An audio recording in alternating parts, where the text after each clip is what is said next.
Thunder roared, rain lashed against the old Victorian house. Ethan shivered, pulling his coat tighter. He had bought the house cheap, but now, alone in the dark, he wondered why. He had found a loose brick in the basement earlier. Curiosity getting the better of him, he pulled it free. Behind it, a small dusty door. Ethan reached for his flashlight, heart pounding. He had to see what was hidden inside. The musty smell hit him first, then he saw it.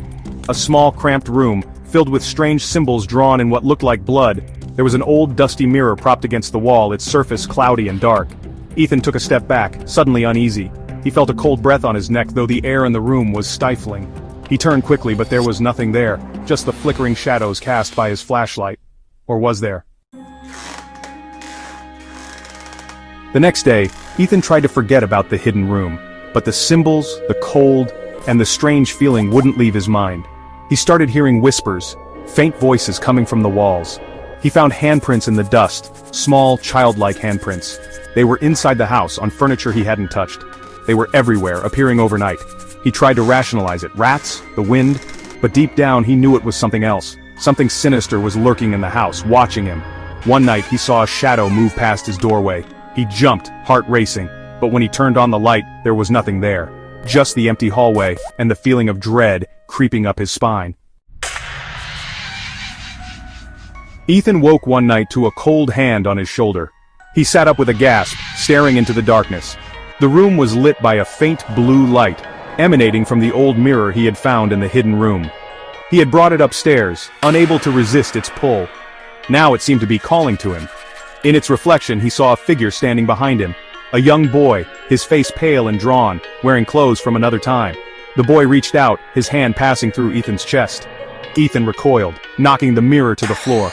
The blue light vanished, plunging the room back into darkness. He lay awake the rest of the night, fear a tight knot in his stomach. He knew then that he wasn't alone in the house. He had invited something in, something dark and dangerous. The house grew colder, the air heavy with unseen menace. The whispering grew louder, turning into sobs and screams that echoed through the empty halls. Ethan was trapped in a nightmare, unable to escape the growing terror. He tried to leave, to run from the house and never look back, but every time he reached the front door, it slammed shut, windows wouldn't open. He was trapped, imprisoned by whatever evil he had unleashed. He went back to the basement, back to the hidden room. He had to find a way to stop it, to send it back. But the room was different now. The symbols glowed an eerie red, and the air crackled with unseen energy. He reached for the old mirror, the only clue he had. As his hand touched the cold glass, a chilling laughter echoed through the room. He was not alone. The ghostly boy stood before him, his eyes glowing with a malevolent light. The ghostly boy drifted closer, his eyes burning into Ethan's. His voice was a hollow whisper filled with sadness and rage. He spoke of betrayal, of a promise broken, of being trapped for eternity. Ethan stumbled back, fear gripping his throat. He had to get out, had to escape the house and the chilling despair that clung to it. But the boy reached out, his touch sending a jolt of icy pain through Ethan's arm. Ethan threw himself to the side, scrambling away from the ghostly figure. He grabbed the old mirror, hurling it against the stone wall. It shattered with a deafening crack, the pieces scattering across the floor. The ghostly boy let out a piercing wail, his form flickering like a dying flame. Then, with a final, heart-stopping scream, he vanished. The red glow faded, the symbols on the wall turning dull and lifeless.